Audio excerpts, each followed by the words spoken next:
Apa namanya, setelah 5 Depsor itu coba, apa namanya, saya Coba. di karir, ya, apa namanya, ada menemukan satu titik jenuh ya.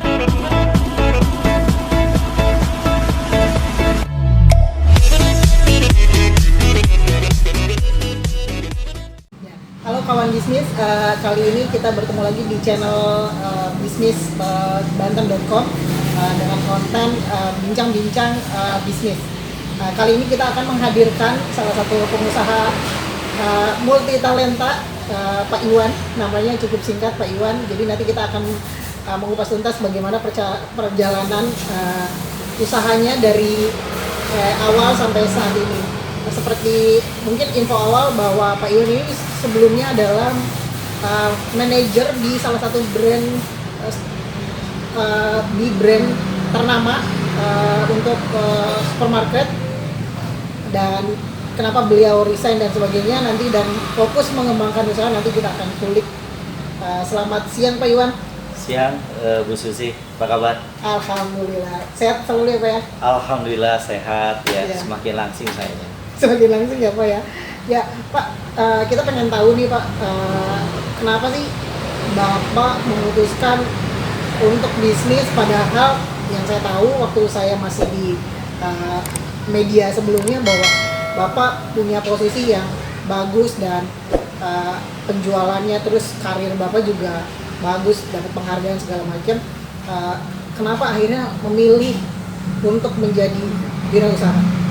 Nah, Setelah apa namanya, coba melanglang buana ya ke beberapa perusahaan besar, apa namanya, saya backgroundnya dari apa namanya, Depsor.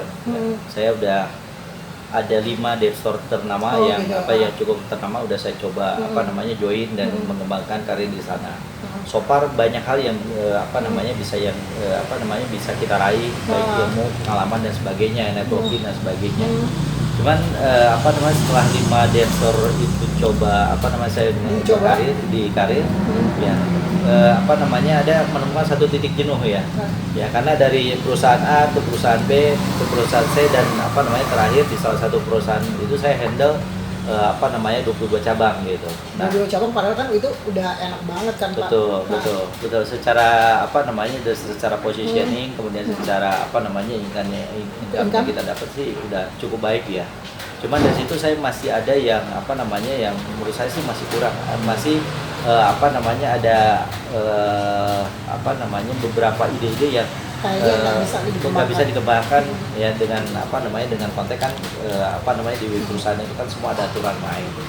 Nah, akhirnya kita apa namanya, saya memutuskan akhir 2016 awal 2017 saya coba untuk apa namanya bikin usaha, masih bidangnya hampir mirip ya, masih kuliner, cuman bahasa kasarnya apa namanya, toko kecil ya. Nah, saya mulai di apa namanya, di minggir di salah satu di apa namanya lokasi di daerah apa namanya, Pandeglang. Ya, karena kita introspeksi diri, kita sadar kalau kita main bisa di daerah Tangerang, Jakarta ataupun di Serang atau Cilegon, itu udah banyak pemain-pemain besar dan apa namanya, punya pengalaman cukup besar gitu kan. Nah, makanya apa namanya, setelah saya melihat apa namanya beberapa lokasi, saya putusin untuk di Pandeglang itu ya. Pandeglang gitu. Nah, so far sih sekarang sudah berjalan hampir kurang lebih sekitar 4 tahun. Udah ini ya. Gimana Pak perkembangannya mungkin selama 4 tahun itu? Selama 4 tahun dari toko awal saya yang di Pandeglang, apa namanya, ketika udah coba di Pandeglang, satu toko yang biasa kita kelola apa namanya, beberapa cabang dengan karyawan cukup banyak. Nah, satu toko apa namanya, ruko 2 lantai, 2 unit digabung jadi satu, paling maksimal karyawan kita 6 sampai 8 orang. Nah, udah gitu juga dilihat dari mobilisasi dan sebagainya, masih perlu tantangan lain gitu. Nah, akhirnya mencoba apa tuh Pak? Setelah apa namanya Lebaran 2017 saya coba apa namanya masuk ke beberapa mall yang apa namanya cukup bagus ya. Saya mulai di mall di Tangerang, di area di apa namanya Livingwood ya, tentunya dengan berbagai macam tantangan awal ya, karena yang seperti kita tahu, kita main apa namanya, kita bikin exhibition ataupun misalnya pop-up store atau bazar itu di mall-mall seperti apa namanya mall-mall yang gradingnya A+ itu mereka punya kriteria tertentu gitu, baik dari sisi konsep, kemudian dari sisi branding, dari sisi apa namanya image dan sebagainya gitu kan. Nah itu tantangan yang di awal yang cukup apa namanya challenging gitu. So far setelah kita lewatin apa namanya dan kita berhasil, kita coba apa namanya main pop up store pertama di apa namanya di mall kelas grade A. Selanjutnya kita ngembangin ke beberapa mall, kemudian kayak di Alam Sutra, Teras Kota, kemudian Kalibata, FX Sudirman dan yang lain-lain. Nah, so far sih setelah apa namanya berjalan kurang lebih 3-4 tahun ini apa namanya perkembangan usaha dalam arti konsep pop up store cukup baik. Cukup bagus lah. Ya, cukup bagus apa namanya peluangnya, opportunity-nya yang pasti kita nggak mesti jauh-jauh untuk keluar kota, di area Jabodetabek aja potensi masih cukup besar. Masih cukup besar ya untuk cukup besar untuk kita explore gitu. Jadi saat itu yang di mall-mall ini Bapak menyiapkan tempat atau maksudnya menyiapkan peralatannya saja atau berserta dengan barang-barangnya atau seperti apa? Semuanya. Jadi kita apa namanya kita yang nyiapin tempat, kemudian kita yang jual, apa namanya operasional kita jalanin juga gitu, gitu. Kan. Jalanin ya bahasa kasarnya kayak semacam developer kecil lah gitu. Gitu. Jadi itu dari brand-brand ini ya, brand-brand ya. Kumpulan brand-brand yang ternama ya, betul, brand-brand yang apa namanya yang ternama yang sebelumnya emang saya udah punya networking gitu dan kebetulan apa namanya mereka cukup baik ya, mereka support kita apa namanya untuk ngembangin konsep pop up store. Ini kalau yang saya lihat maksudnya background Bapak di department store yang 5 tadi berarti cukup memberikan pengaruh ketika Bapak resign dan Bapak mengembangkan ini dari store itu tadi ya, kalau masalah untuk ini. Yang pasti apa namanya dari pengalaman saya bekerja di apa namanya department store tersebut itu mempunyai apa namanya saya punya modal yang cukup ya dari sisi networking, kemudian dari sisi bisnis proses apa namanya sedikit banyak membantu kita. Cuman apa namanya itu semua nggak cukup gitu, nggak cukup apa namanya kita masih perlu lagi 2 step yang benar-benar kalau kita berusaha itu apa namanya kita nggak hanya cukup kita punya modal, kita nggak hanya cukup kita punya konsep, kita nggak hanya cukup punya networking gitu, tapi kita harus punya apa namanya kerja keras sama apa namanya kita berani ambil apa namanya sebuah keputusan. Ya betul ya, karena saya yakin semua apa namanya semua bisa menjalankan, cuman apa namanya satu hal yang paling apa namanya paling pentingnya dari semua baik dari apa namanya dari modal kemudian peluang dan sebagainya, kita berani mencoba atau enggak, itu yang paling utama. Jadi dengan tadi 4 sampai 4 tahun itu cukup berkembang, terus tiba-tiba jeder tsunami Pak. Ya. Karena maksudnya tadi kan tempatnya semua di mall gitu kan, kecuali di Pandeglang yang ruko 2 lantai. Itu gimana Pak sekarang? Apa namanya? Lebaran terus terang apa namanya Lebaran 2020 ini semua orang yang bisnis garment itu sangat confident banget tahun ini bakal jauh lebih baik daripada tahun kemarin. Kenapa?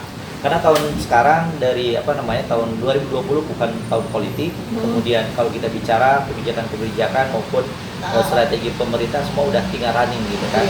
Semua udah dan apa namanya semua kebijakan harusnya di kuartal pertama udah jalan, kemudian perputaran uang di apa namanya di semester 2 di kuartal kedua itu apa namanya akan lebih bagus. Nah, kemudian dilihat dari apa namanya schedule ataupun apa namanya periode lebaran tahun ini sangat baik banget, sangat pas banget di akhir Mei ke awal Juli, yang notabene kalau kita lihat dari sisi apa namanya tanggal liburnya cukup banyak itu potensi cukup besar sekali. Besar banget ya. Besar banget. Dan kita persiapan kalau boleh dibilang udah 99% dan kita tinggal apa namanya tinggal running, kita tinggal metik buahnya ceritanya gitu.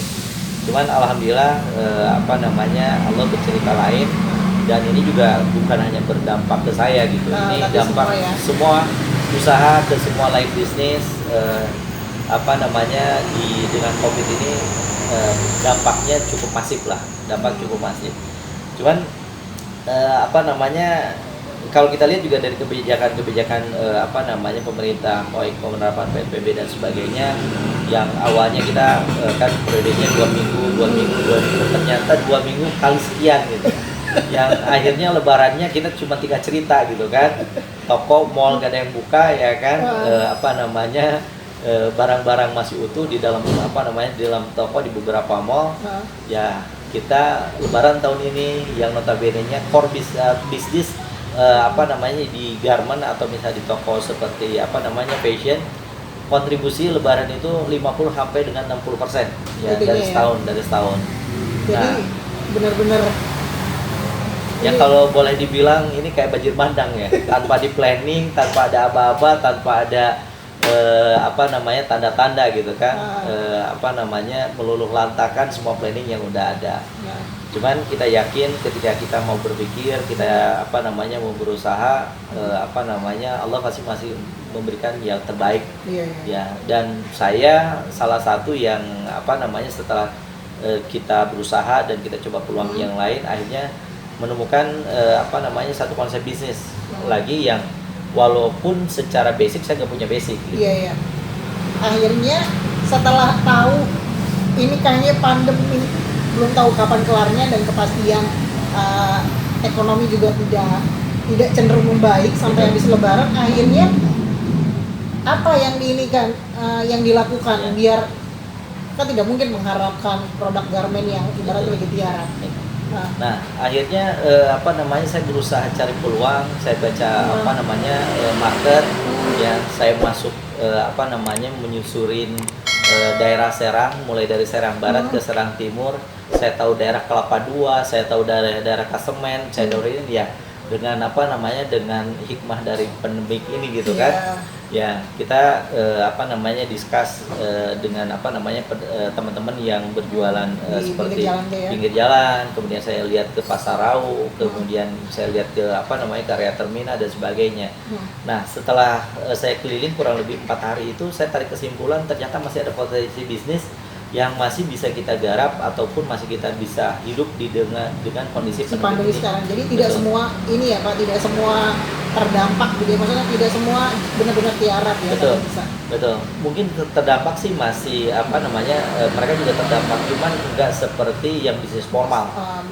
Kalau bisnis besar atau bisnis formal itu benar-benar kita stagnan gitu. Nah kalau kita lihat kebutuhan apa namanya masyarakat ketika pandemi kan namanya kuliner itu masih jalan gitu, masih jalan. Ya gimana caranya kita kemas semua apa namanya bisnis yang dari sisi harga masih bisa terjangkau dengan kondisi daya beli semakin melemah. Nah, muncullah apa namanya, lahirlah namanya Master Ngocok gitu kan. Namanya agak-agak gimana gitu. Emang namanya saya berpikir gimana caranya kita bikin satu brand baru dengan kompetitif apa namanya berbagai macam minuman kekinian yang mereka udah happening di awal gitu kan.